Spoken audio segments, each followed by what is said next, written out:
હાય, good morning. તો ગઈકાલે હતું અમારે સ્ટાફ સેલિબ્રેશન અને સ્ટાફ સેલિબ્રેશનનો મેસેજ અમને મળ્યો હતો 3 તારીખે.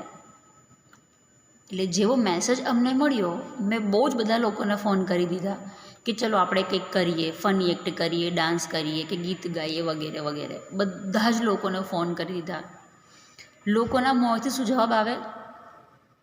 સારું નહીં કરીએ તો, કોઈ સ્ટેપ ભૂલી જઈશું અને લોકો હસશે તો, લોકો આપણી મજાક ઉડાવશે તો, હું નહીં કરી શકું વગેરે વગેરે. તમને ખબર છે કે ના પાડવાના કેટલા બધા જવાબ હોય લોકો પાસે.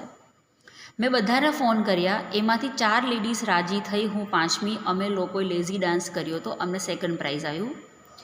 અને 3rd પ્રાઇઝ એક એવી વ્યક્તિને આવ્યું જેને મેં ફોન જ નહોતો કર્યો, જશોદાબેન. હું નામ આપીશ, એમનું જરૂરી છે. જશોદાબેનને મેં ફોન નહોતો કર્યો કેમ કે એ જાડા છે અને હાઇટ એમની નાની છે. એ હાલતા હોય ને તો પણ હું એમ કહું, ઓ હલમલ હાથીબેન અહીંયા આવો ને.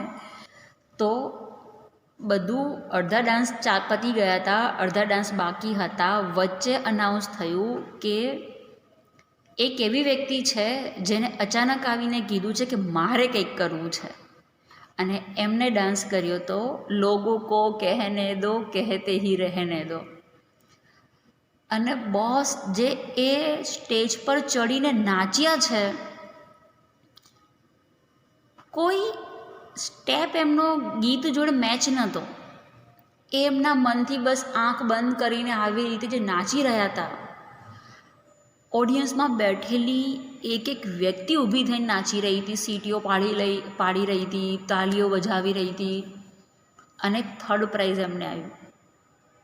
જે મન મૂકીને નાચી રહ્યા હતા, કોણ જોવે છે, શું કરે છે, કયો સ્ટેપ ક્યાં જાય છે, કોણ શું વાત કરશે, શું કરી રહ્યા છે, કોઈ જ મતલબ નથી એમને, પણ બસ એ નાચ્યા. આમાંથી મને બે મોટી શીખ મળી છે. એક તો મેં એમને ખોટા જજ કર્યા.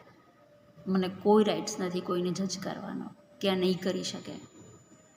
અને બીજું કે એમને એ સાબિત કરી દીધું કે કોણ શું કહે છે, શું બોલશે, હું શું કરી રહી છું. દુનિયા ગઈ, બસ હું ખુશ છું ને પોતાનામાં ખુશ રહેવાનું છે.